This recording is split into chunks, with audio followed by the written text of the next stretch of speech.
कुछ बड़ी बात तो हुई मुसलमान भी ഈ എഖായി നമ്മുടെ എല്ലാം ഒന്നാണ് എന്ന് മുഴക്കപ്പെട്ടു. നമ്മൾ കണ്ടില്ലേ, സൗദി അറേബ്യ ഒരു പരിശുദ്ധമായ ഹജ്ജ് കഴിഞ്ഞ് ഇന്ന് നമ്മുടെ കേരള വഖഫ് ബോർഡിന്റെ ചെയർമാൻ ഇങ്ങോട്ട് കയറി വരുന്നത് എവിടുന്നാണ്? ഇന്നത്തെ ദിവസമാണ് അദ്ദേഹം പരിശുദ്ധ മക്കയിൽ നിന്ന് നാട്ടിലെത്തിയിരിക്കുന്നത്.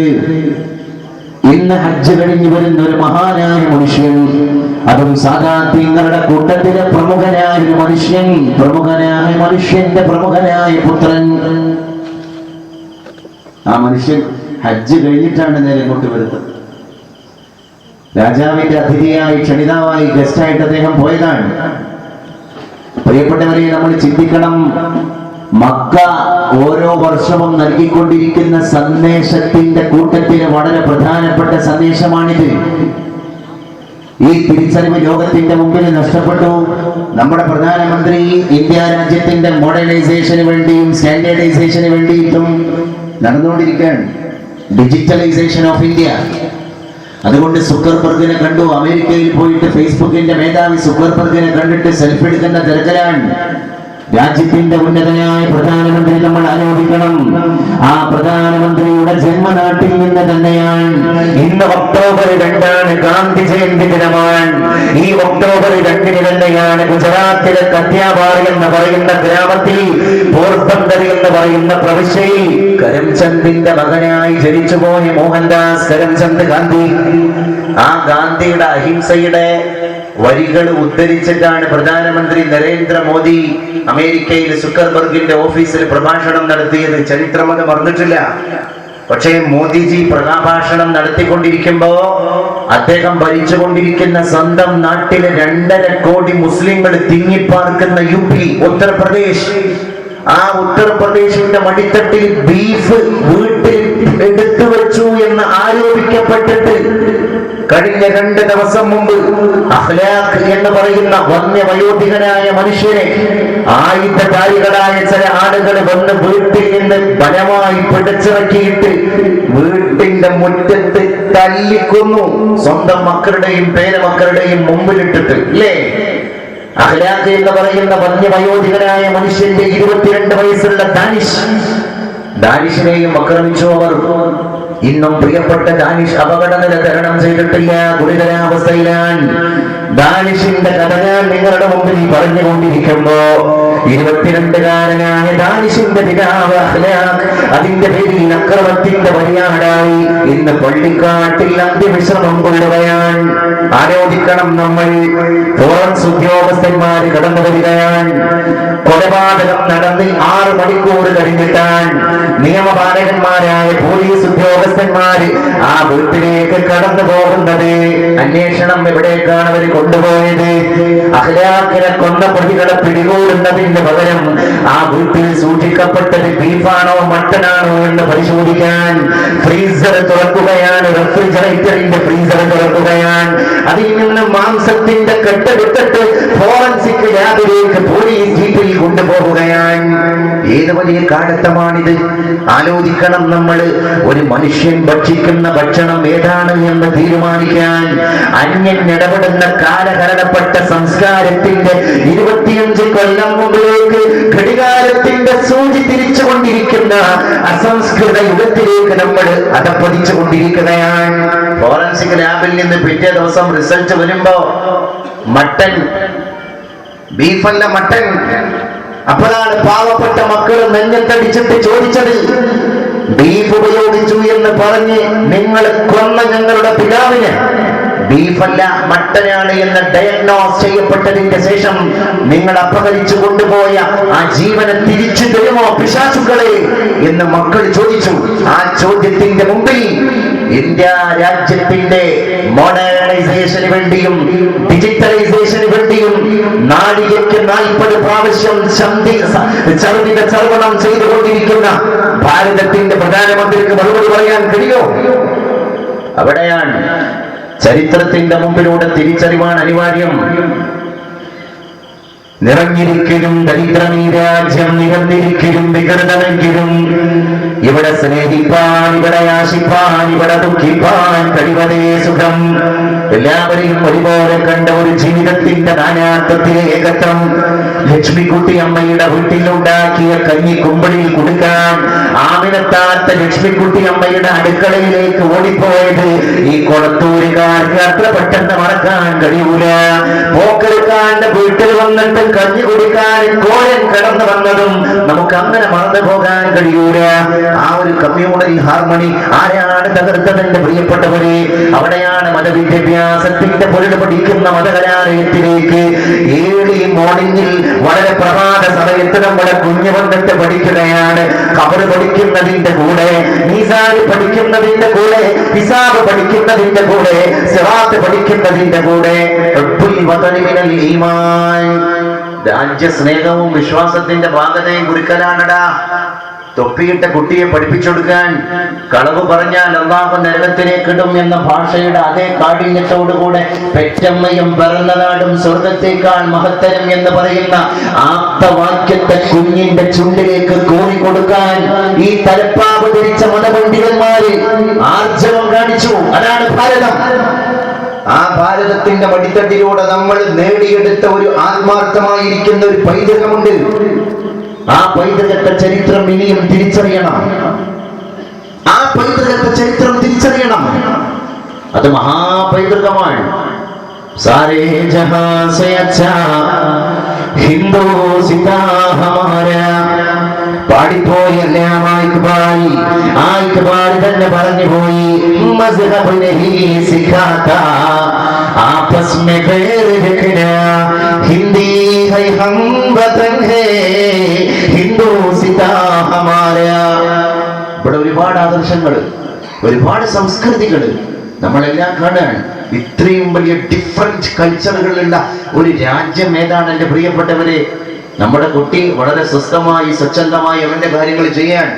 ഞാൻ പറയുന്നു, യു പിയില് അഖ്ലാഖിന്റെ കുടുംബത്തിന് സംഭവിച്ച അത്യാഹിതങ്ങള് നമ്മുടെ നാട്ടിലേക്കും കടന്നു വരാതിരിക്കാനുള്ള സിദ്ധൌഷധമാണ് നമ്മുടെ ആത്മീയത. ആ ആത്മീയതയുടെ പഠിപ്പിന് ഫാക്ടറി കൂടിയാണ് നമ്മുടെ മദ്രസ. അവിടെ കുട്ടി എത്ര കാര്യങ്ങളെയാണ് ഡീപ്പായിട്ട് പഠിക്കുന്നത്. നമ്മളൊന്ന് തിരിഞ്ഞു നോക്കിയാൽ മതി, അന്യ സംസ്ഥാനത്തിലേക്ക് ഒന്ന് പോയി നോക്കിയാൽ മതി. ഒരു 2 ദിവസം ഒന്ന് ആന്ധ്ര, അല്ലെങ്കിൽ ആസാം, അല്ലെങ്കിൽ ബംഗാൾ, ഏതെങ്കിലും ഈ അന്യ സ്റ്റേറ്റിലേക്ക് പോയാലൊക്കെ കാര്യങ്ങളുടെ കുട്ടൻസ് നമുക്ക് പിടുത്തം കിട്ടുള്ളൂ. കേരളക്കരയില് 15 വയസ്സാകാൻ കാത്തിട്ടാണ് ഉമ്മി ഉപ്പി കുട്ടിക്ക്. പ്രായപൂർത്തിയായി എന്ന് കണ്ടാൽ തന്റെ ഇടമുള്ള ഉമ്മ പറയുകയാണ്, മോനെ ഇന്നത്തെ ദിവസത്തോടുകൂടെ നീ പ്രായപൂർത്തി എത്തിയിരിക്കുകയാണ്. അതുകൊണ്ട് നാളെ പ്രഭാതം മുതൽ എന്റെ മോനെ നീ ചെയ്യുന്ന നന്മ നിനക്കുള്ളതാണ്, നീ ചെയ്യുന്ന തിന്മയും നിനക്കുള്ളതാണ്. അന്യന്റെ തെറ്റിനെ ചുമക്കാൻ വേറെ ആള് വരൂല, നമ്മുടെ തെറ്റിനെ ചുമക്കാൻ മറ്റൊരാളും വരൂല. അതുകൊണ്ട് കുഞ്ഞുമോനെ, നീ ഒഴിവാക്കുന്ന ഓരോ നിസ്കാരത്തിന്റെയും കണക്ക് ഇന്ന് മുതൽ പടച്ച തമ്പുരാന്റെ മുമ്പിൽ നീ തന്നെ അവതരിപ്പിക്കപ്പെടേണ്ടവനാണ്. ഈ കുട്ടിക്ക് മാതാവ് കൊടുക്കുന്ന ഇഞ്ചക്ഷൻ എന്താണ്? സത്വബോധമാണ്. സ്വന്തം പേഴ്സണാലിറ്റിയെ കേരളത്തിൽ ഒരു കുട്ടി തിരിച്ചറിയാൻ. ആ സമയത്ത് ഇതേ മതസ്ഥൻ, ഇതേ മതത്തിൽപ്പെട്ട ഉമ്മ, ഇതേ മതത്തിൽപ്പെട്ട കുഞ്ഞിനോട് പറയാണ്, ആന്ധ്രാപ്രദേശിലും ആസാമിലും 15 വയസ്സാകുമ്പോ ഉപ്പയും ഉമ്മയും കുട്ടിയെ വിളിച്ചിട്ട് പറയാൻ, നാളെ നിനക്ക് 15 വയസ്സ് പൂർത്തിയാവാൻ, അതുകൊണ്ട് നീ പ്രായപൂർത്തിയെത്തിയിരിക്കുന്നു. നമ്മുടെ വാപ്പാക്ക് വേണ്ടിയിട്ട് വാങ്ങിയ റിക്ഷാ വണ്ടിയുടെ തൊട്ടപ്പുറത്ത് ഇന്ന് മറ്റൊരു റിക്ഷാ വണ്ടി കൂടി എത്തിയിരിക്കുന്നു. ഏതാണ് ആ റിക്ഷാ വണ്ടി? മരത്തിന്റെ ചതുരത്തിലുള്ള പലക. ആ പലകയുടെ ഉള്ളിൽ മനുഷ്യൻ കയറിയിരുന്നിട്ട് ഊരപ്പെട്ടിമ്മൽ ഈ പലക വെച്ചിട്ട് വലിക്കുക. ബാക്കിൽ സായിപ്പുണ്ടാകും, മദാമുണ്ടാകും. 1 കിലോമീറ്റർ 2 കിലോമീറ്റർ 25 രൂപ കൂലി. 5 രൂപ നിനക്ക് പോക്കറ്റ് മണിയാണ്. ബാക്കി 20 രൂപ ഒരു ട്രിപ്പിന് നമ്മുടെ വീട്ടിലെത്തിക്കണം എന്ന് ആന്ധ്രയിലെ പ്രായപൂർത്തിയായ മുസ്ലിം വിദ്യാർത്ഥിയോട് മുസ്ലിമത്തായ മാതാവ് പറയുന്നത് ഇന്നും അവിടെ നടക്കുകയാണ്, അനവരതം. അത് തിരിച്ചറിയുമ്പോഴാണ് ഈ ബിൽഡിങ്ങിന്റെ മെത്തേഡ് നമ്മൾ മനസ്സിലാക്കുന്നത്. അത് തിരിച്ചറിയുമ്പോഴാണ് ഈ ഇരിക്കുന്ന അബൂബക്കർ ഉസ്താദിനെ പോലെയുള്ള ആളുകൾ ഈ സമുദായത്തിന്റെ മുമ്പിലേക്ക് കെടാതെ കാത്ത് കാലത്തിന്റെ കാറ്റും കോളം വന്നപ്പോ അണയിന് പോകരുതേ ഈ വിളക്ക് എന്ന് പറഞ്ഞിട്ട് മാറി കാറ്റ് വരാതെ പതറാത്ത പാദത്തോടെ ചിതറാത്ത ചിത്തത്തോടെ നിങ്ങളെ ഏറ്റെടുത്തു. 3.5 പതിറ്റാണ്ട് 40 വയസ്സോളം എത്തിയിരിക്കുന്ന ആളുകളൊക്കെ ഈ വിളക്കിന്റെ എണ്ണ അനുഭവിച്ചവരാണ് എന്നർത്ഥം. ഇത്രയും വലിയ ചാരിതാർത്ഥ്യത്തിന്റെ നിമിഷം മറ്റെന്ത്? ഈ ഇരിക്കുന്ന പന്തലിന്റെ ചോട്ടിലുള്ള ഭൂരിഭാഗം ആളുകളും ഞാനിത് പറയുമ്പോ ബഹുമാനപ്പെട്ട ഉസ്താദിന്റെ ശിഷ്യഗണങ്ങളാണ്. ഇതിന്റെ സിംഹഭാഗവും എനിക്കൊണ്ട് ചാരിതാർത്ഥ്യം. അദ്ദേഹത്തിന്റെ അടുത്ത് കിതാബ് ഓതി പഠിച്ച കുട്ടികൾ പിന്നെ ഉപരിപഠനാർത്ഥം വാഫി സിലബസിൽ എന്റെ അടുത്താണ് കുട്ടികൾ പഠിച്ചിട്ടുണ്ട്. ഇദ്ദേഹത്തിന്റെ ശിഷ്യന്മാർ വാഫിയിൽ മാത്രം ഇപ്പോഴുണ്ട്. അൽഹംദുലില്ലാഹ്. ഇതിനേക്കാൾ വലിയ സൗഭാഗ്യത്താണ് കൊണ്ടുപോകില്ല ചോരന്മാർ, കൊടുക്കുന്തോർ നേരിടും, നന്മയേകും മരിച്ചാലും വിദ്യ തന്നെ മഹാധനം. ജ്ഞാനം അതിന് കുറെ പ്രയാസങ്ങൾ അനുഭവിക്കണം. സുഖത്തിനുണ്ടാകും സതിമാരവേഗം, ദുഃഖത്തിനോ പുനരാനുമില്ല. എത്ര കഷ്ടപ്പാടുകൾ സഹിച്ചിട്ടാണ് ഈ ഒരു അറ്റ്മോസ്ഫിയറിലേക്ക് അദ്ദേഹം നമ്മളെ എത്തിച്ചത്. അതിനെ നമുക്ക് തിരിച്ചു കൊടുക്കാനുള്ളത് റെസ്പെക്ട് ആൻഡ് റെസ്പോൺസിബിലിറ്റി, നല്ല ഉത്തരവാദിത്തവും ആ ഉത്തരവാദിത്തത്തിൽ ലയിച്ചു ചേർന്നിരിക്കുന്ന ആദരവുമാണ്. ആദരവ് നമ്മൾ തിരിച്ചു കൊടുക്കുമ്പോ നമ്മൾ അള്ളാഹുവിന്റെ മുമ്പിൽ പ്രീതിയുള്ള ആളുകളായി തീരുകയാണ്. കാരണം ഇൽമിനോളം ശക്തി വേറെന്തിനാണ്? ബഹുമാനപ്പെട്ട ഗസാലി ഇമാം ഇൽമിന് താരീഫ് കൊടുത്തിട്ടുണ്ട്. അലിഫ്ലാമുകളുടെ താരീഫ് ഇട്ട് പറഞ്ഞ എന്നതുകൊണ്ട് ഉദ്ദേശിക്കുന്നത് സയൻസിന്റെ ഇൽമല്ല, മാത്സിന്റെ ഇൽമല്ല, ഫിസിക്സിന്റെ ഇൽമല്ല, കെമിസ്ട്രിയുടെ ഇൽമല്ല, ഇൽമുൽ ഹദീസ്, ഇൽമുൽ തഫ്സീർ, ഇൽമുൽ ഫിഖ്, ഇൽമു ഉസൂലിഹിമാ, ഉസൂലുൽ ഹദീസ് വ ഉസൂലുൽ ഫിഖ്. ഇങ്ങനെയുള്ള ഒരുപാട് ജ്ഞാനത്തിന്റെ ശ്രേണികളിലൂടെ നമ്മൾ കടന്നു പോകണം. മുസ്ലിങ്ങളായ ആളുകൾക്ക് ഇന്ന് ഏറ്റവും വലിയൊരു അപര്യാപ്തത എന്ന് പറയുന്നത് മതവിജ്ഞാനത്തിന്റെ വിഷയത്തിലാണ്. 1.25 ലക്ഷം കുട്ടികൾ കേരളത്തിൽ മെഡിക്കൽ എൻട്രൻസിന്റെ ടെസ്റ്റ് എഴുതിയപ്പോ കൊല്ലക്കാരനെ വെട്ടിച്ച് പത്തനംതിട്ടക്കാരനെ ഓവർടേക്ക് ചെയ്ത് കേരളത്തിന്റെ സാംസ്കാരിക നഗരിയായിരിക്കുന്ന തൃശ്ശൂരിനെ ഓവർകം ചെയ്ത് കോഴിക്കോടിനെ മറിച്ചിട്ട് കാസർഗോഡിനെ പരാജയപ്പെടുത്തി സാക്ഷാൽ കണ്ണൂരിനെ പോലും തകടം മറിച്ചിട്ട് മലപ്പുറത്തെ മാപ്പിളയുടെ പൊന്നുമോൾ ഫാത്തിമ ഹിബ 1ാം റാങ്കുകാരി. കേരളത്തിലെ സർവ്വ മതസ്ഥരും മതമുള്ളവനും മതമില്ലാത്തവനും മുഴുവൻ പരീക്ഷ എഴുതിയിട്ട് ഒരു മുസ്ലിം വിദ്യാർത്ഥിനിയാണ് 1ാം റാങ്ക് നേടിയത്. നമ്മൾ തിരിച്ചറിയണം. 2ാം റാങ്ക് നേടിയത് സ്റ്റേറ്റിലെ നമ്പർ 2, എറണാകുളം ജില്ലയിലെ നമ്പർ 1, കേരള സംസ്ഥാനത്തിലെ 2ാമത്തെ റാങ്കും എറണാകുളം ജില്ലയിലെ 1ാമത്തെ റാങ്കും മറിയം റാഫി, ആലുവയിലുള്ള റാഫിന്റെ മകൾ മറിയം, ഫാത്തിമയും മറിയമും. കേരളം ശ്രദ്ധിച്ചു. ഞാൻ പറയുന്നു, അത് കൺഗ്രാറ്റ്സ് അവർക്ക് നമുക്ക് കൊടുക്കാം. Yes, well done. പക്ഷേ അതിന്റെ കൂടെ തന്നെ ഈ സ്റ്റെതസ്കോപ്പ് രോഗിയുടെ നെഞ്ഞത്ത് ക്ലിനിക്കിൽ പോയിട്ട് പിടിക്കുന്ന നമ്മുടെ മക്കൾക്ക് മെഡിസിൻ കുറിച്ചു കൊടുക്കുന്ന ഷീട്ടിൽ അതിന്റെ കൂടെ തന്നെ ഖുർആനിന്റെ ചികിത്സ കൂടി കുറിച്ചു കൊടുക്കാനുള്ള ഒരു അനശ്വര സൗഭാഗ്യം നമ്മൾ സ്വപ്നം കാണണം.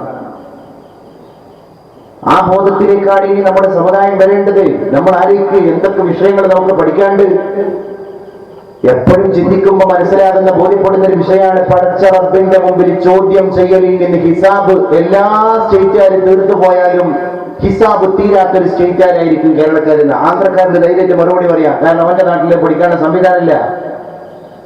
പഴയ കാലത്ത് 2.5 കോടിയുള്ള ഉത്തർപ്രദേശുകാരനും 2.25 കോടി ജനസംഖ്യയുള്ള ബംഗാളിലെ മുസ്ലിമും. ഇന്ത്യ മഹാരാജ്യത്തെ ഉത്തർപ്രദേശിലെ മാത്രം 2.5 കോടി മുസ്ലിങ്ങളാണ്. 2.25 കോടി മുസ്ലിങ്ങൾ ബംഗാളിൽ. ഈ കേരളത്തിലെ വെറും 78 ലക്ഷം. ഇന്ത്യയിൽ മുസ്ലിങ്ങൾ ഏറ്റവും കൂടുതൽ പുരോഗതി കൈവരിച്ചത് ഏത് സംസ്ഥാനത്തിലാ? അത് ചോദിച്ചാൽ ഡൽഹിക്കാരനും പറയും, ആസാമുകാരനും പറയും, ബംഗാളുകാരനും പറയും ഫസ്റ്റ് ഓഫ് ഓൾ കേരള. എന്നാൽ ഈ കേരളത്തിൽ ഒരു കുറച്ച് കൊല്ലങ്ങൾക്ക് മുമ്പ് നമ്മുടെ അവസ്ഥ എന്തായിരുന്നു? നമ്മളൊന്ന് ആലോചിച്ച് നോക്കും. ഈ പണ്ഡിതന്മാരൊക്കെ വരുന്നതിന് മുമ്പ് അന്ന് ആദ്യമായിട്ട് കേരളത്തിൽ തുടങ്ങിയൊരു യത്തീംഖാനയാണ് JDT, വെള്ളിമാട് കുന്നിലെ JDT യത്തീംഖാന. ആ യത്തീംഖാന എസ്റ്റാബ്ലിഷ് ചെയ്യാൻ ക്യാഷ് ഇറക്കിയത് 2.5 കോടി മുസ്ലിം പോപ്പുലേഷനുള്ള ഉത്തർപ്രദേശിലെ ഭായിമാരായിരുന്നു. വമ്പൻ സ്രാവുകളാ. ആ മുതലാളിമാർ ക്യാഷ് ഇറങ്ങിയിട്ടാണ് കേരളത്തിൽ അന്ന് ഉടുതുണിക്ക് മറുതുണി ഇല്ലാതെ അലഞ്ഞു തിരിഞ്ഞ് നടക്കുകയാണ് മുസ്ലിമായിരിക്കുന്ന യത്തീം മക്കൾ. അത് കണ്ടു യു പിയിലെ ഭായിമാർ, ബംഗാളിലെ ഭായിമാർ. അവർ കേരളത്തിലേക്ക് തീവണ്ടി കയറിയിട്ട് വന്നിട്ട് അവർ പറഞ്ഞു, നമ്മൾ 2.5 കോടിയുള്ള ആളുകളെ പോലെ 78 ലക്ഷമുള്ള നമ്മുടെ മുസ്ലിം സമുദായങ്ങളെ കേരളത്തിൽ രക്ഷപ്പെടുത്താൻ നമ്മുടെ ബാധ്യതയാണ്. ആ ബംഗാളിലെയും യു പിയിലെയും ഭായിമാര് ഓരോരുത്തരായി പണമെടുത്തിട്ട് JDTയിൽ പഠിക്കുന്ന മാപ്പിളയുടെ യതീമായ കുട്ടിക്ക് സ്റ്റൈപ്പൻഡ് കൊടുത്തു, അവന് ഡ്രസ്സ് കൊടുത്തു, അവന് വസ്ത്രം കൊടുത്തു, ഭക്ഷണം കൊടുത്തു. ഇന്ന് 2015 ആണ്ടിന്റെ മുറ്റത്ത് നിൽക്കുമ്പോ നമ്മൾ ഓർക്കുന്ന എന്താ?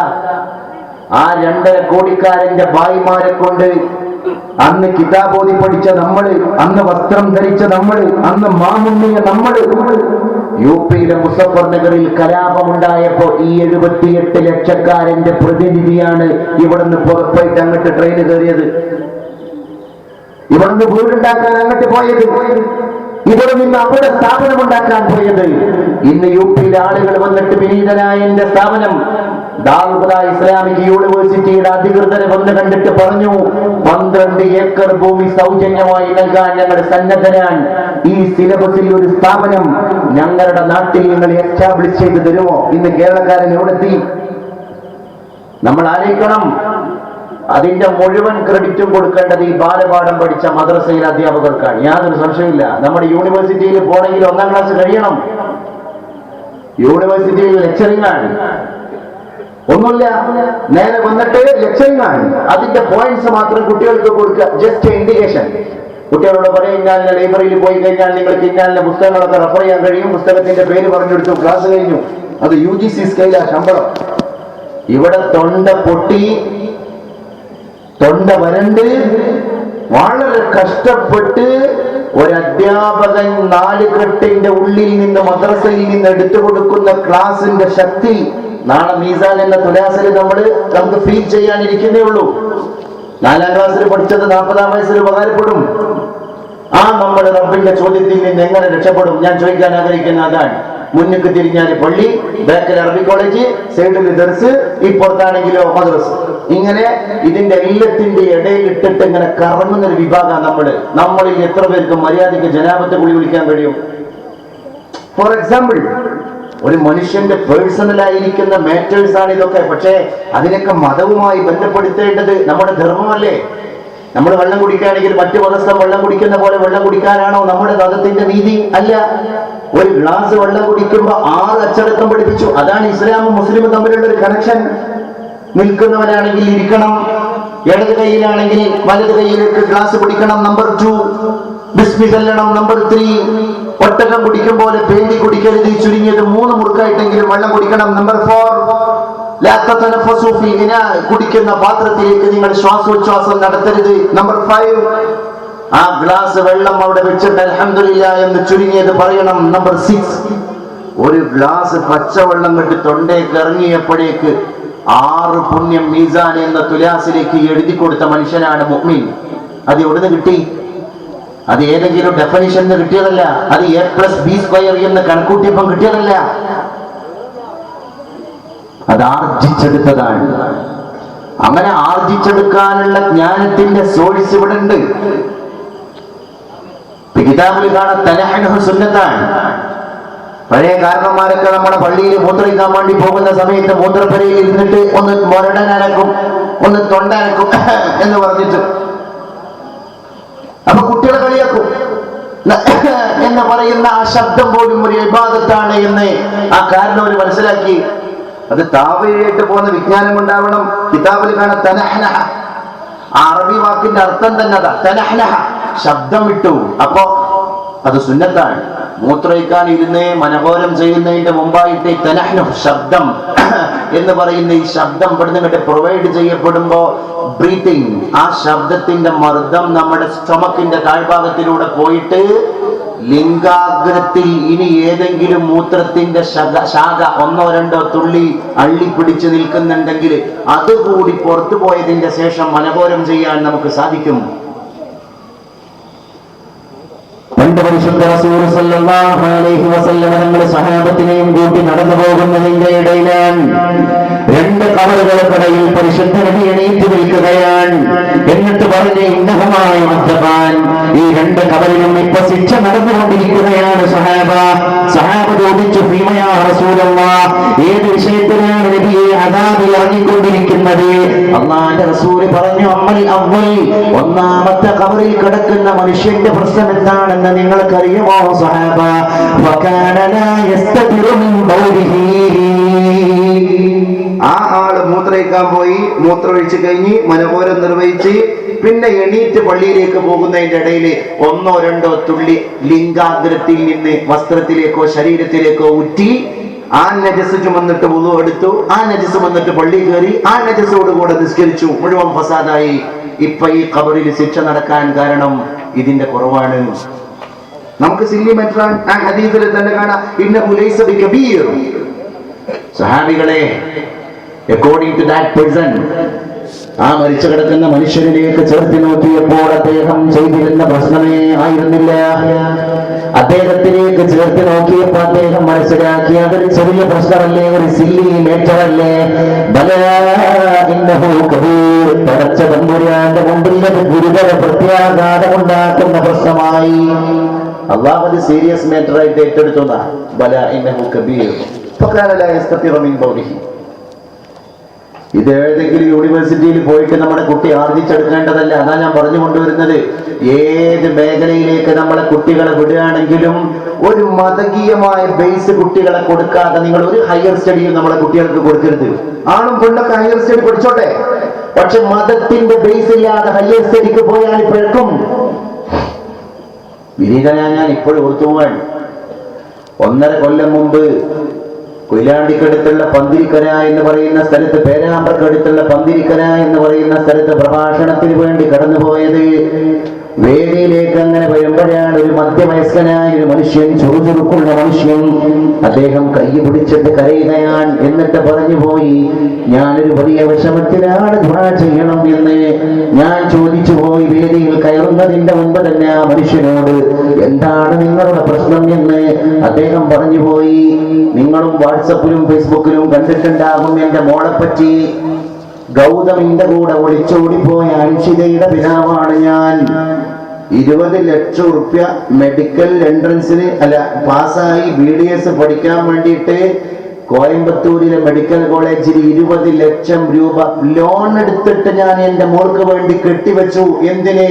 എന്റെ മകൾ മതച്ചിട്ടയുള്ള ക്ലിനിക്കിൽ ഇരിക്കുന്ന ഒരു ഡോക്ടർ ആവട്ടെ എന്ന് കരുതിയിട്ട്. ആ മോളാണ് പോയത്. ഞാൻ ശരിക്കും പറയുകയാണെങ്കിൽ തരിച്ചുപോയി. കാരണം ആ പോക്കിന്റെ 4 ദിവസം മുമ്പ് ഈ കുട്ടി ഒളിച്ചോടി പോയ വാർത്ത ഇങ്ങനെ സോഷ്യൽ മീഡിയയിൽ സ്പ്രെഡായിക്കൊണ്ടിരിക്കുകയാണ്. പ്രത്യേകിച്ച് ഒരു മുസ്ലിം വിദ്യാർത്ഥിനി കൂടിയായതിന്റെ പേരിൽ അതിന്റെ പല ഭാഗങ്ങളിലും സ്പ്രെഡാക്കിക്കൊണ്ടിരിക്കുകയാണ്. അൻഷിത ഗൗതമിന്റെ കൂടെ നേരെ ബാംഗ്ലൂരിലേക്ക് പോയി 1 മാസം അവിടെ താമസിച്ച് അവർ ശരീരത്തോട് പരിരംഭണമൊക്കെ നടത്തിയതിന്റെ ശേഷമാണ് ഗൗതമിന്റെ വീട്ടിലേക്ക് അൻഷിതയെ കൊണ്ടുപോകുന്നത്. അപ്പൊ അവരുടെ തലയിൽ ഷോളില്ല, അത് തോളില്ല. ഗൗതമിന്റെ അച്ഛനും അമ്മയും അവളെ വളരെ വിശദമായ രീതിയിൽ സ്വീകരിച്ചു. ഇവൾ ഞങ്ങളുടെ മരുമകളാണ് എന്ന് പറഞ്ഞു. നമ്മൾ ആലോചിച്ച് നോക്കേണ്ടതുണ്ട്. ഈ മനുഷ്യൻ പറയാണ്, കഴിഞ്ഞ വർഷം പോലും തറാവീഹിന് എന്റെ വീട്ടിൽ ഇമാമ നിന്നത് അവളാണ്. അയൽപ്പക്കത്തെ 5 or 6 വീട്ടിലെ ഉമ്മമാരും പെങ്ങന്മാരും അവളെ മൗനമായിട്ട് ഞങ്ങളുടെ വീട്ടിൽ നിന്നവളാണ്. എന്തിന്റെ കുറവാണ്? സ്പോണ്ടേനിയസ്. എത്ര പെട്ടെന്നാണ് ആക്ഷൻസ് മാറിക്കൊണ്ടിരിക്കുന്നത്. ഇരുമ്പിളിയത്തിന്റെ തൊട്ടപ്പുറത്തുള്ള വേറൊരു പ്രദേശം, ഞാൻ പേര് പറയാൻ ആഗ്രഹിക്കുന്നില്ല, അവിടുന്ന് കുറച്ച് ചെറുപ്പക്കാർ വളാഞ്ചേരി പള്ളിയിൽ വന്നാണ്ട് പറഞ്ഞു, ഒരു ചരിത്രം വേണ്ട, ഒരു വീരേതിഹാസങ്ങളും വേണ്ട, പെണ്ണും ഫോണും എന്നൊരു വിഷയത്തെ പറ്റി ചർച്ച ചെയ്യണം. ഞാൻ പറഞ്ഞു, എന്തെങ്കിലും വിഷയം തന്നെ ഇങ്ങനെ എഴുതി കൊണ്ടുവരാൻ കാരണം എന്ന് പറഞ്ഞപ്പോ പറഞ്ഞു, 2 മാസത്തിന്റെ ഇടയിൽ 10 കേസാണ് ഒരു മഹലിൽ വന്നത്. ഒന്ന് ആലോചിക്കുന്നത്. അപ്പൊ ശരിക്ക് ഞാൻ നേരത്തെ പറഞ്ഞ വിഷയം തന്നെ, ഈ കൾച്ചറൽ ഡീവിയേഷൻ, വലിയ സാംസ്കാരികമായിരിക്കുന്ന സാംക്രമണം നമ്മുടെ നാട്ടിൽ വന്നുകൊണ്ടിരിക്കാൻ. ആരാണ് വിളമ്പിത്തരുന്നത് തൊണ്ട തൊടാതെ വിഴുങ്ങാൻ, അത് ടെസ്റ്റ് ചെയ്യാൻ നമ്മൾ നിൽക്കുന്നില്ല. അവിടെയാണ് എനിക്കൊരു സംസ്കാരം, എനിക്കൊരു ദീന്, എനിക്കൊരു മതം. സൂറത്തുൽ കാഫിറൂൻ എന്താ നമ്മളെ പഠിപ്പിക്കുന്നത്? ആര് എതിർക്കാൻ പോണ്ട. ഡിസംബർ 25 വരുമ്പോ ക്രിസ്മസ് ഡേ ആണ്. നമ്മളെ സ്വന്തം വീട്ടിന്റെ അപ്പുറത്ത് ക്രൈസ്തവനായ ചെറുപ്പക്കാരന്റെ കുടുംബം താമസിക്കുന്നു. അവൻ നക്ഷത്രം തൂക്കാൻ വേണ്ടിയിട്ട് അവന്റെ വീട്ടുമുമ്പിലേക്ക് വയറും പ്ലഗുമായിട്ട് വരുമ്പോ അവന്റെ വീട്ടുമുറ്റത്തേക്ക് നമ്മുടെ വീട്ടുമുറ്റത്ത് നിന്നൊരു മാവ് പോയിട്ടുണ്ട്.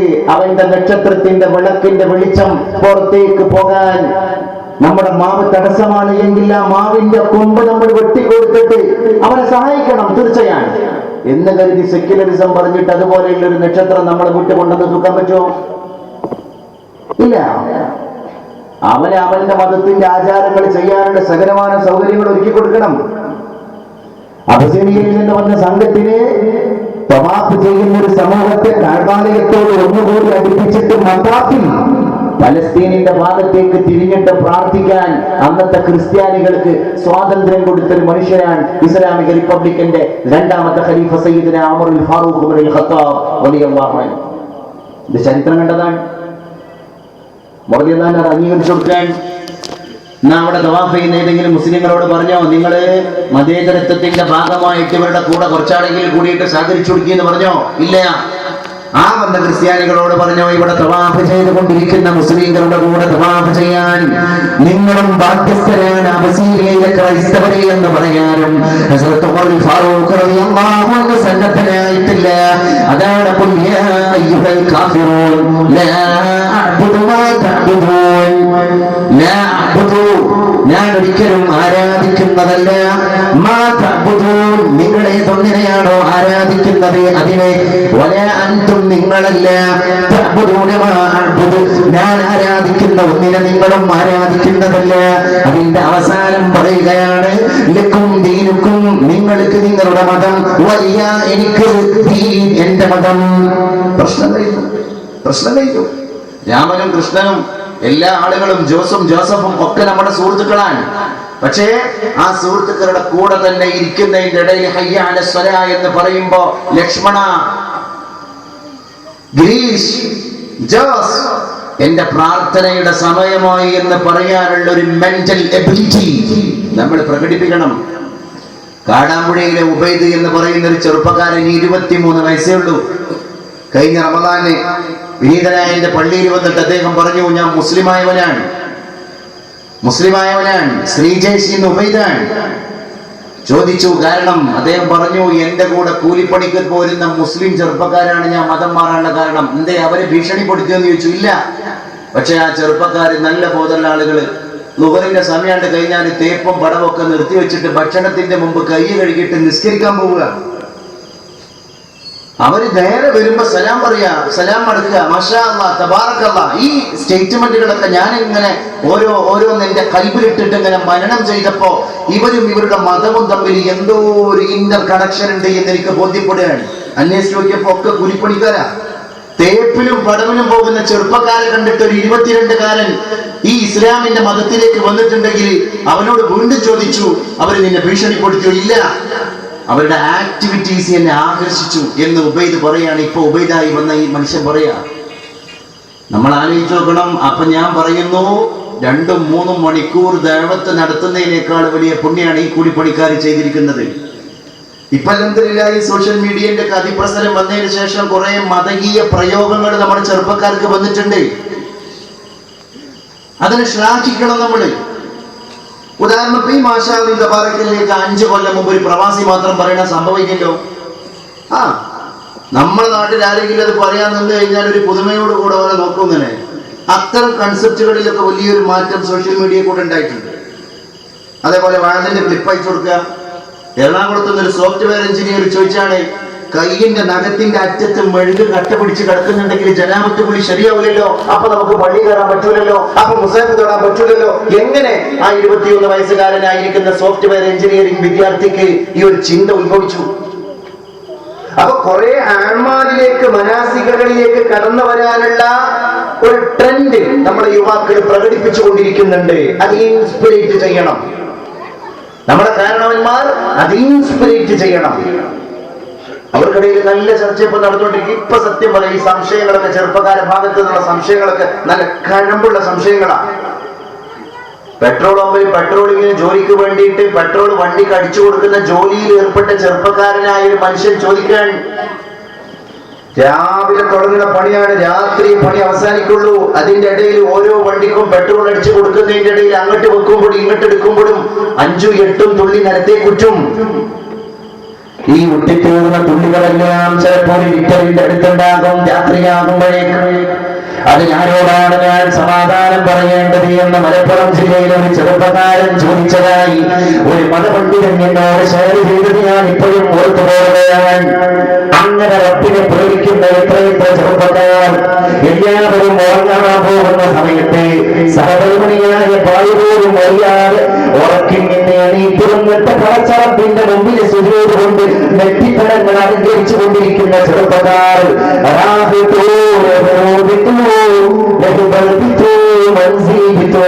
അല്ലാഹുവേ, എല്ലാം നീയാണ്.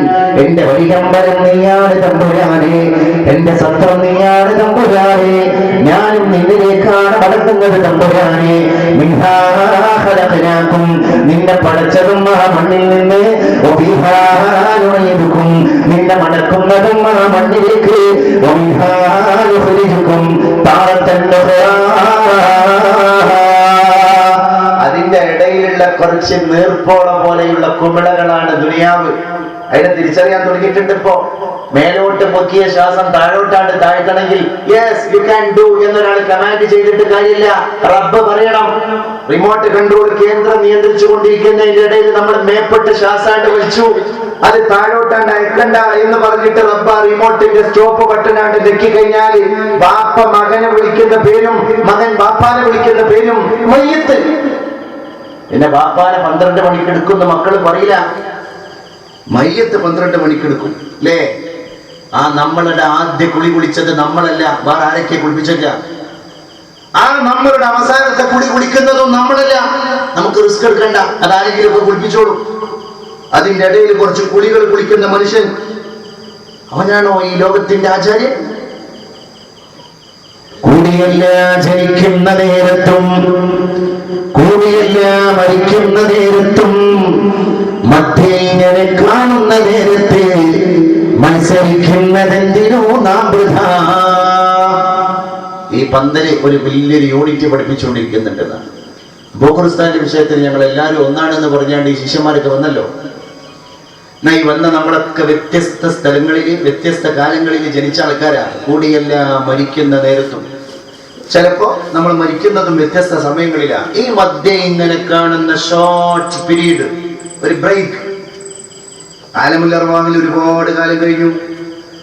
ആലമുൽ അർവാഹിനെ പെട്ടെന്ന് ഇങ്ങോട്ട് വന്ന് വിസിറ്റ് ചെയ്യാൻ ഇത് വേഗം കഴിയും. ഇനി ആലമുൽ അജ്സാദ് കഴിഞ്ഞു. ഈ ദുനിയാവിന്റെ മറ്റൊരു പേരാണ് ആലമുൽ അജ്സാദ് വആലമുദ് ദുനിയവി.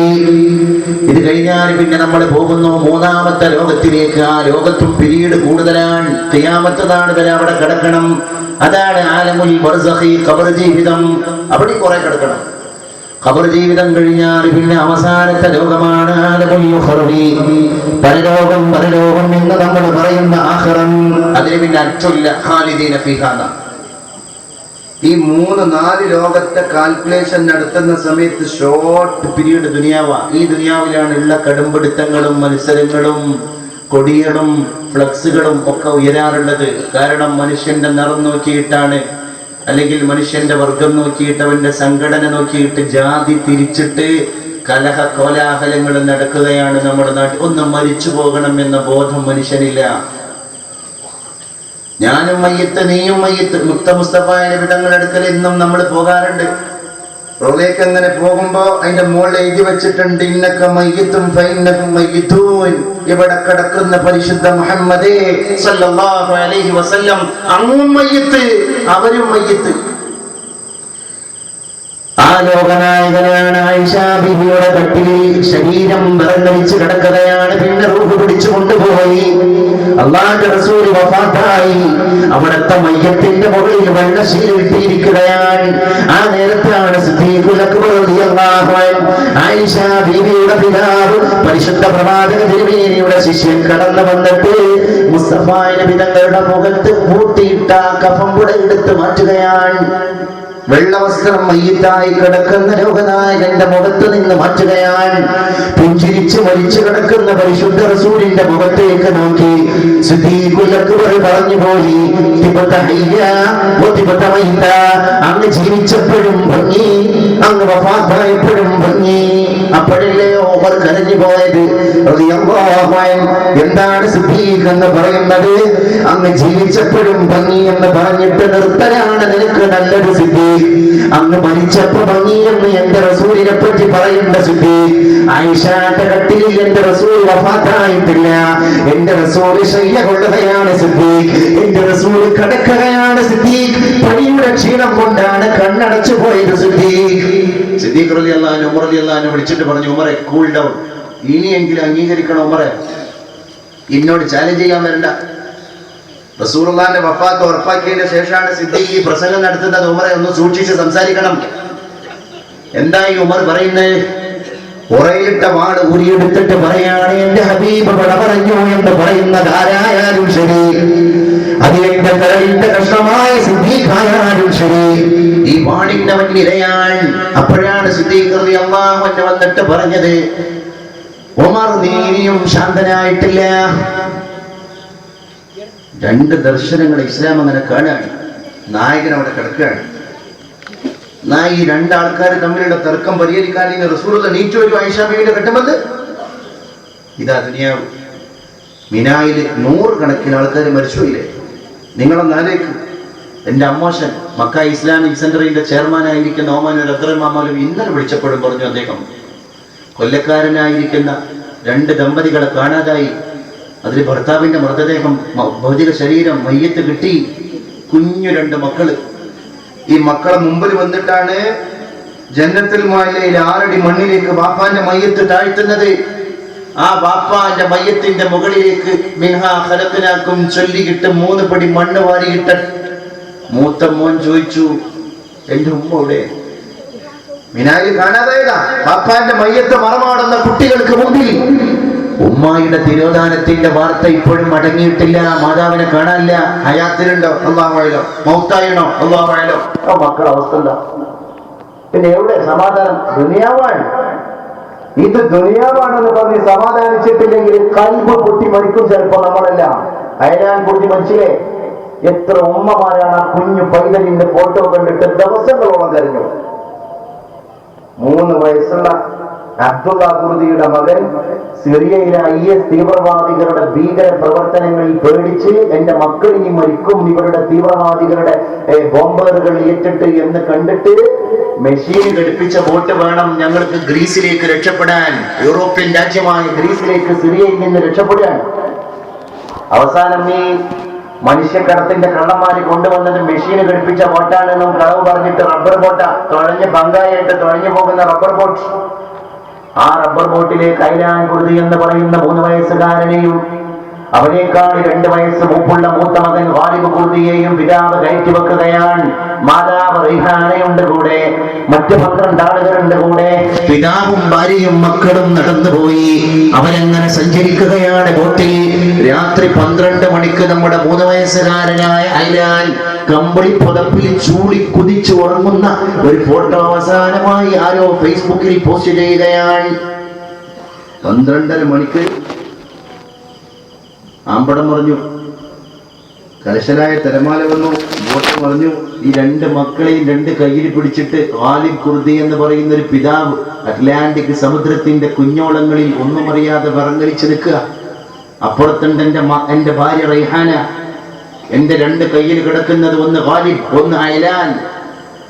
അടുത്ത ബോട്ടിലേക്ക് കയറി രക്ഷപ്പെടാനുള്ള തിടുക്കത്തിന്റെ ഇടയിൽ 2 മക്കളും കുതറി താഴേക്ക് പോയി. കടലമ്മ കൊണ്ടുപോയി കുഞ്ഞു മക്കളെ, നിങ്ങളെ. റൈഹാനയും മരിച്ചു. ഈ ബാപ്പാന്റെ അവസ്ഥ എന്താ? ചൊവ്വാഴ്ച രാത്രി 12:30 മണിക്ക് കടലിലേക്ക് താഴ്ന്നുപോയ അയലാന്റെ ശരീരം പിറ്റേ ദിവസം ബുധനാഴ്ച രാവിലെ 6 മണിയായപ്പോഴേക്ക് സിറിയയുടെ കടപ്പുറത്ത് എങ്ങനെ തിരമാല എങ്ങനെ അടിക്കുമ്പോ ആ ചെവിടിന്റെ ഭാഗത്തേക്ക് തിരമാല എങ്ങനെ വരികയാണ്. മൂക്ക് കുത്തിയിട്ടൊരു 3 വയസ്സുള്ള കുഞ്ഞു പൈതൽ കടപ്പുറത്ത് മരിച്ചു കിടക്കുക. ഇത് റബ്ബ് കാണിച്ചു തന്നതാണ്. നീലോഫർ എന്ന് പറയുന്ന 32 വയസ്സുകാരിയായ ഒരു പെണ്ണ് ക്യാമറയുമായിട്ട് ആ കടപ്പുറത്ത് കൂടെ നടക്കുമ്പോൾ 6 മണിക്ക് കണ്ട ദൃശ്യം ഇതാണ്. ഞാൻ ഈ കുഞ്ഞിനെ വാരിയെടുക്കാൻ വേണ്ടി ആദ്യം പോയി. പക്ഷേ വാരിയെടുക്കുന്നതിന്റെ മുമ്പ് ഇതൊരു സ്നാപ്പ് എടുക്കണം, കാരണം ഇത് യൂറോപ്യന് പാഠമാകണം. അതുകൊണ്ട് ഈ ഫോട്ടോ ഞാൻ പകർത്താതെ പോയാൽ യൂറോപ്യൻ പാഠം പഠിക്കൂല എന്ന് നീലോഫർ തീരുമാനിക്കാം. അയലാൻ കുറുതി കിടക്കുന്ന ആ കടത്തം തന്നെ കരഞ്ഞിട്ട് നീലോഫർ ഫോട്ടോ എടുത്തു, ഒരു ഇംഗ്ലീഷ് പത്രത്തിന് അയച്ചു കൊടുത്തു. ഇൻഡിപെൻഡന്റ് എന്ന് പറയുന്ന ഇംഗ്ലീഷ് പത്രം അത് പ്രസിദ്ധീകരിച്ചു.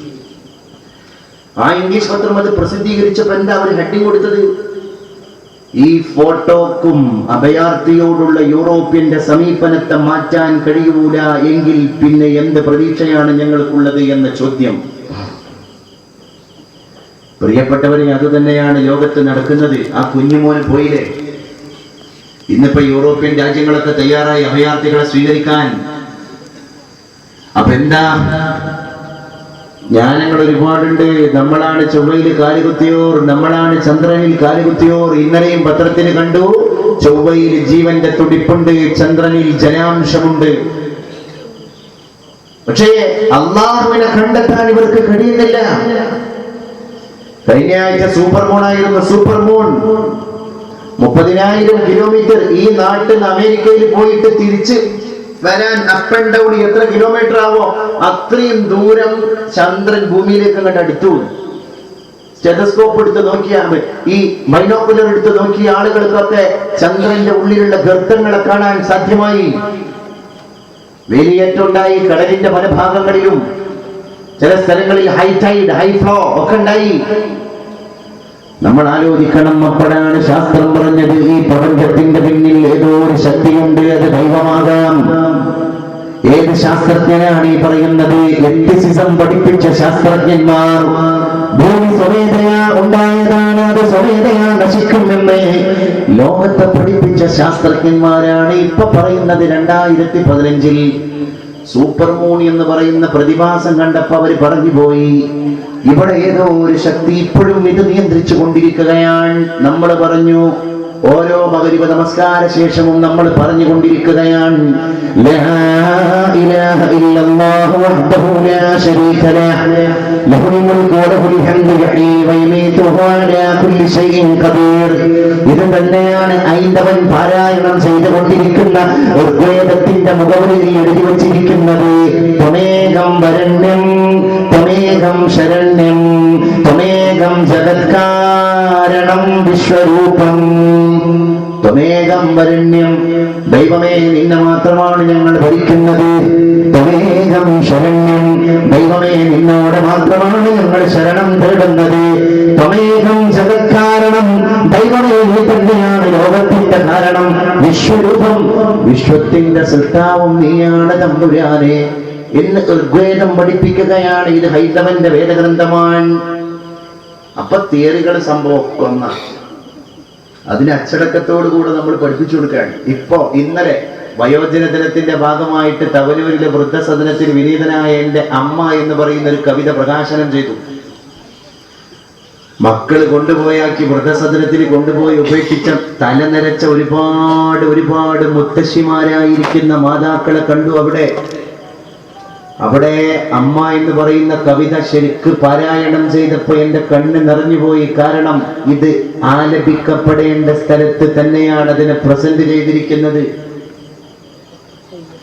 അവിടെ വിശിഷ്ടാതിഥിയായിട്ട് വന്ന SNDPയുടെ തിരൂർ യൂണിയൻ പ്രസിഡന്റ് KR ബാലൻ അദ്ദേഹം സംസാരത്തിന്റെ ഇടയിൽ പറഞ്ഞുപോയി, നിങ്ങൾ ഈ തൊപ്പിയും വെള്ള ഷർട്ടും വെള്ളക്കുപ്പായവും ധരിച്ചു നടക്കുന്ന ആളുകൾ നിങ്ങളുടെ മതത്തിന്റെ സംവിധാനം ഒരു മതത്തിലും കാണുന്നില്ല. നിങ്ങളുടെ മതം അടിസ്ഥാനപരമായിരിക്കുന്ന ആത്മീയത പഠിപ്പിക്കുകയാണ്. നമ്മുടെ കുട്ടി ബിടെക്കിന് പോകുന്ന കുട്ടിയാണെങ്കിലും MTechന് പോകുന്ന കുട്ടിയാണെങ്കിലും BBA ചെയ്തവനാണെങ്കിലും MBA ചെയ്തവനാണെങ്കിലും BA ചെയ്തവനാണെങ്കിലും PG MA ചെയ്തവനാണെങ്കിലും ഒക്കെ തന്നെ ബേസിക്കലി അഖീദ, അഖ്ലാഖ്, തജ്വീദ്, തഫ്സീർ, ഉസൂല് ഇതൊക്കെ അവർ പഠിച്ചിട്ടുണ്ട്. 10 വയസ്സുള്ള കേരളത്തിലെ ഒരു കുട്ടീനോട് മോനെ ഒന്ന് ഒന്നുകൊടുത്ത് നിസ്കരിച്ച് കാണിച്ചുണ്ടാന്ന് പറയുകയാണെങ്കിൽ വിടാതെ ഈ കുട്ടി മനോഹരമായിട്ട് ഒതുവെടുത്ത് നിസ്കരിച്ച് സലാം കുട്ടിയോട് കാട്ടിത്തരുമ്പോ ഈ വാപ്പാക്കും ഉമ്മാക്കും നെഞ്ഞത്ത് കൈ വെച്ചിട്ട് പറയാ, റബ്ബേ ഇപ്പൊ എന്റെ മോൻ എന്റെ ഖുർറത്ത് അഴയനായിട്ടുണ്ട്, കണ്ണിന്റെ കുളിർമയായിട്ടുണ്ട്. ഭാര്യനെ പറ്റി നാട്ടിൽ സംസാരം നടക്കുമ്പോ ഓന്റെ പെണ്ണാണെന്ന് അവളെ പറ്റി ചർച്ച ചെയ്യാൻ വേണ്ട, അവൾ മുത്തഖിയാൻ. അവരുടെ മടിത്തട്ടിൽ വളർന്ന ഒരു കുഞ്ഞു പോലും ചരിത്രത്തിൽ പഴിച്ചിട്ടില്ല. അന്യ പുരുഷനോട് കമാൻഡ് അടിക്കുന്ന പെണ്ണല്ല. ഭർത്താവ് വീട്ടിലില്ലാത്ത നേരത്തും ചാരിത്രം സൂക്ഷിക്കുന്ന പെണ്ണാണ് എന്ന് എല്ലാ ആളുകളും ഈ പെണ്ണിനെ പറ്റി പറഞ്ഞാൽ, ഇവരുടെ മാപ്പിള ആരാണ് വെച്ചാൽ അവന് നെഞ്ഞത്ത് കൈ വെച്ചിട്ട് പറയാം, റബ്ബേ എന്റെ ഭാര്യ എന്റെ കണ്ണിന്റെ കുളിർമയായിട്ടുണ്ട്. അപ്പൊ പെണ്ണ് കണ്ണിന്റെ കുളിർമയാകാനുള്ള മാനദണ്ഡം ബ്യൂട്ടി അല്ല, സ്മാർട്ട്നെസ് അല്ല, ഭക്തിയാണ്. അതുകൊണ്ടാണ് അവളുടെ എക്കണോമി നോക്കിയിട്ട് കെട്ടിച്ചു കൊണ്ടുപോകുന്ന ആൾക്കാരുണ്ട്. അവളുടെ ബ്യൂട്ടി ഗ്ലാമർ നോക്കിയിട്ട് കല്യാണം കഴിക്കുന്നവരുണ്ട്. അവരുടെ ഹെറിഡിറ്റി, അവരുടെ തറവാട് നോക്കിയിട്ട് കല്യാണം കഴിച്ചുകൊണ്ടുപോകുന്ന ആൾക്കാരുണ്ട്. അവരുടെ സ്പിരിച്വൽ പവർ, അവരുടെ ആത്മീയത നോക്കിയിട്ടും കല്യാണം കഴിക്കുന്ന ആൾക്കാരുണ്ട്. റസൂലുള്ളാഹി തങ്ങൾ ലാസ്റ്റ് പറഞ്ഞു, ആ ദീനുള്ള പെണ്ണിനെ സെലക്ട് ചെയ്താൽ നിനക്ക് വിജയിക്കാം.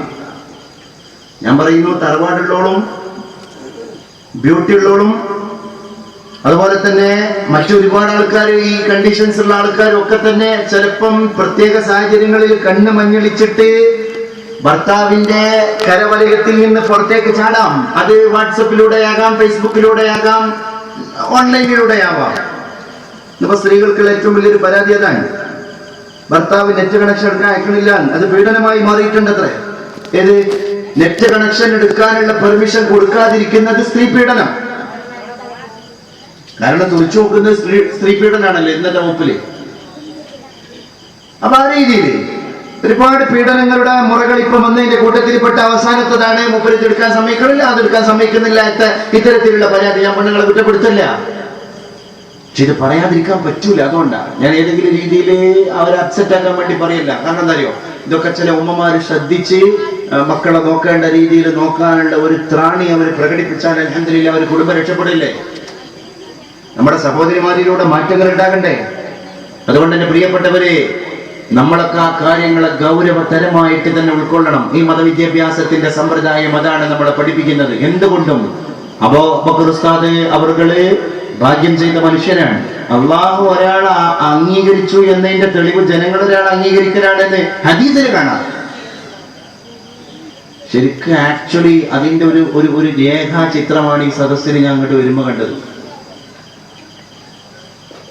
അങ്ങനെയാണ് ഒരുപാട് മഹല്ലുകളിലെ ഖത്തീബുമാരും പിന്നെ ഉസ്താദുമാരൊക്കെ ആയിരിക്കുന്ന ആളുകളെ കൊണ്ട് ഈ സദസ്സ് സമ്പന്നമായിട്ടുണ്ട്. അതുകൊണ്ട് നേരത്തെ തുടങ്ങിയ ഈ സദസ്സ് ഇനിയും സുദീർഘമായി ഞാൻ നീട്ടിക്കൊണ്ടു പോകില്ല.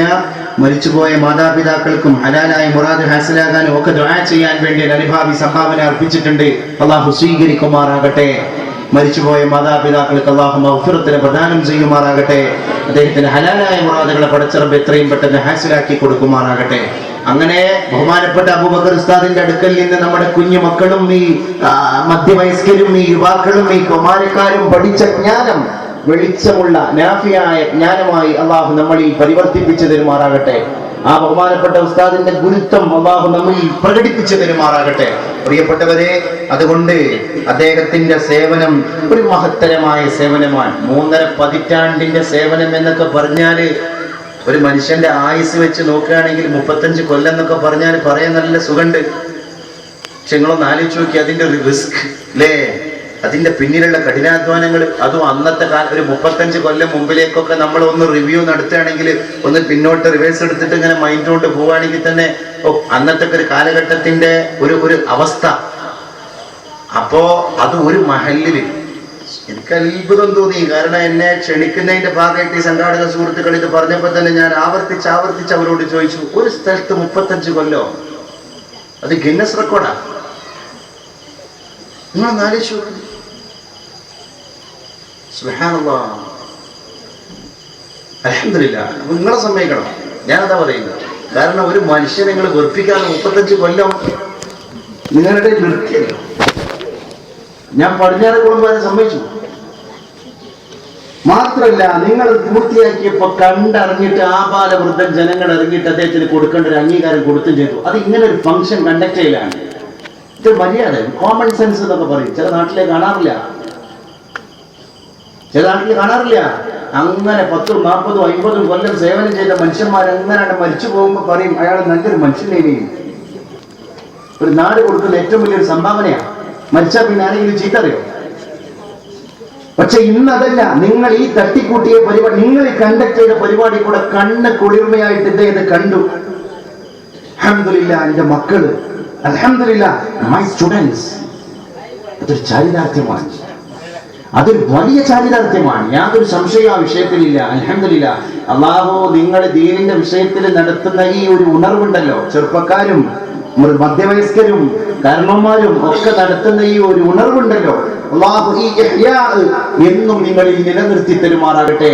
ഞാൻ നിങ്ങളെ എന്തുകൊണ്ടും ഇങ്ങനെ ഒരു പരിപാടി സംഘടിപ്പിച്ചതിന്റെ പിന്നിൽ മുക്തകണ്ഠം പ്രശംസിക്കുകയാണ്. അതിന് ഒരുപാട് ഉമ്മമാരുടെ സപ്പോർട്ട് ഉണ്ടായിട്ടുണ്ട്. കാരണം എന്താ, അദ്ദേഹത്തിന്റെ ശിഷ്യഗണങ്ങൾ തന്നെയാണ് അവരിൽ പല ആളുകളും. അൽഹംദുലില്ലാ. അപ്പോ അതൊരു ജീവിതത്തിന്റെ ഏറ്റവും വലിയൊരു പ്രസരിപ്പാണ് നമ്മളെ സംബന്ധിച്ചിടത്തോളം. നിങ്ങളൊക്കെ നമ്മുടെ മക്കളെ നല്ല പണ്ഡിതന്മാരാക്കി മാറ്റണം. നല്ല ദീന് തേഞ്ഞ ആളായതിനു ശേഷം ഏത് ഫീൽഡിലേക്ക് അവരെ വിടാം, അത് കുഴപ്പമില്ല.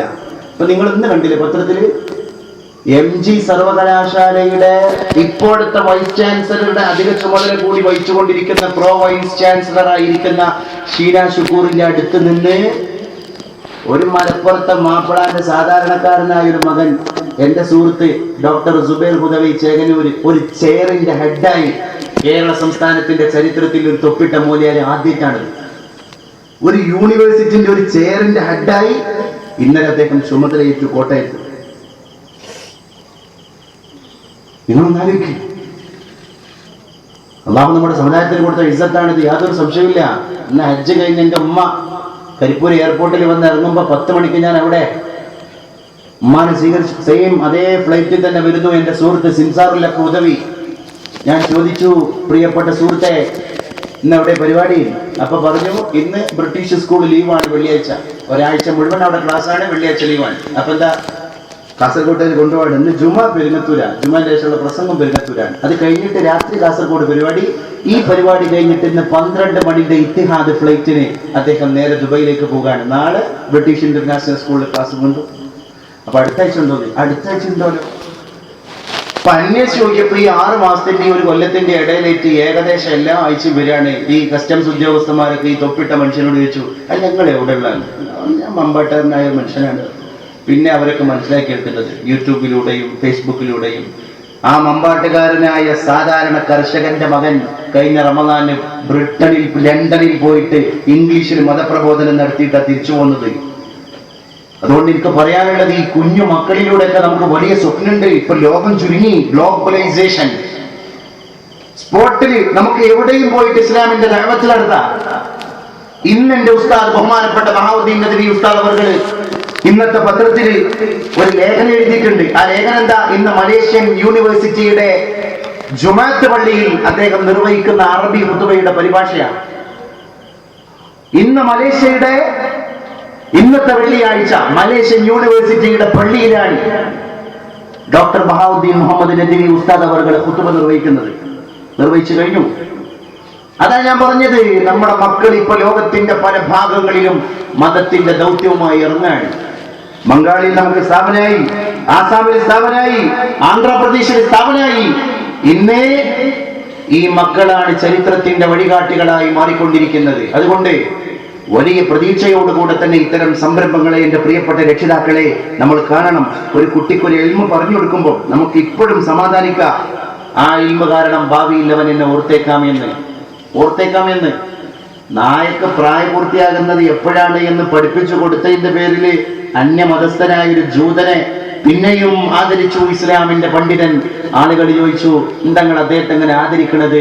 അപ്പൊ പറഞ്ഞു, ഒരു ഇൽമ അദ്ദേഹത്തിന്റെ അടുത്ത് നിന്ന് എനിക്ക് കിട്ടിയിട്ടുണ്ട്, ഹി ഈസ് മൈ ടീച്ചർ. അങ്ങനെയൊക്കെ ഇൽമിന് പ്രാധാന്യം കൊടുക്കുന്ന മനുഷ്യന്മാർ, അറിവിന്റെ ആഴാണത്, അല്ലേ?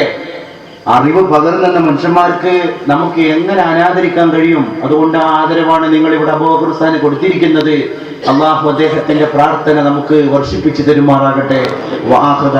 അൽഹംദുലില്ലാഹി റബ്ബിൽ ആലമീൻ.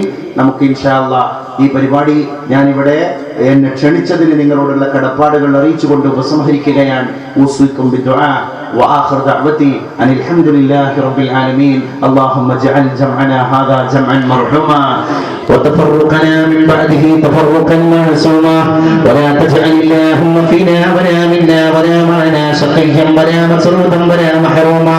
حمدا لك يا رب العالمين. وصل اللهم على سيدنا محمد بن عبد الله إمام المتقين. اللهم اغفر لنا ذنوبنا واستر عيوبنا وفرج همومنا واكشف همومنا حسن أخلاقنا حقق رجاءنا بلغ آمالنا صحح أجسامنا أد ديوننا وامح ما كان لنا من سيئاتنا وتقبل حسناتنا يا رب العالمين. اللهم هذا الدعاء ومنك الإجابة. اللهم تقبل منا وتقبل من فضيلة الشيخ المسمى بأبي بكر الباقبي أستاذنا وأستاذ الأساتذة في هذه المحلة يا رب العالمين. اللهم تقبل منا علومنا تعلمنا وتعليمنا وكل مناسكنا يا رب العالمين. اللهم لا تدع في مقامنا وفي مجلسنا هذا ذنبا إلا غفرته ولا هما إلا فرجته ولا عيبا إلا سترته ولا عدوا إلا أبطلته ولا سحرا إلا أبطلته ولا مرضا إلا شفيته ولا مريضا في هذا المجلس خاصة إلا عافيته من كل آفة ومرض يا رب العالمين. اشف مرضانا وأمراض مرضانا أمراضنا الظاهرية والباطنية والجسمانية والروحانية والشيطانية فاشفي كلها يا شافي يا كافي يا معافي يا رب العالمين. اللهم هذا الدعاء في مجلسنا هذا ومنك الإجابة وعليك التكلان وعلينا البلاء يا رب العالمين. تقبل منا تقبل منا تقبل منا ومن هذا الأستاذ الفضيلة الشيخ يا رب العالمين. اللهم آنس وحشاتنا في قبرنا إذ علانا التراب فوق قبورنا وانصرف عنا الأحباب من قبرنا وأتانا الملكان المنكر والنكير إلى قبرنا. اللهم ثبتنا في قبرنا بالقول الثابت ولقنا الجواب يا رب العالمين. اللهم اجعل ملك الموت زرائيل عند قبض روحنا شفيقا رؤوفا لطيفا رحيما يا ذا الجلال والإكرام. اللهم وحد صفوف المسلمين. اللهم اجمع كلمة المسلمين على الحق يا رب العالمين. اللهم أصلح ذات بينهم وأبعد الشيطان عنهم واصرف العصبية الجاهلية من بين بلدانهم وشعوبهم يا رب العالمين. اللهم تقبل منا يا إله العالمين. اللهم انصرنا وانصر من نصر مجلسنا هذا يا خير الناصرين وافتح لنا ولهم يا خير الفاتحين وارزقنا وإياهم يا خير الرازقين. ربنا تقبل منا إنك أنت السميع العليم وتقبل منا ومن حجاجنا يا رب العالمين. ربنا تقبل منا إنك أنت السميع العليم وتب علينا إنك أنت التواب الرحيم. آمين برحمتك يا أرحم الراحمين.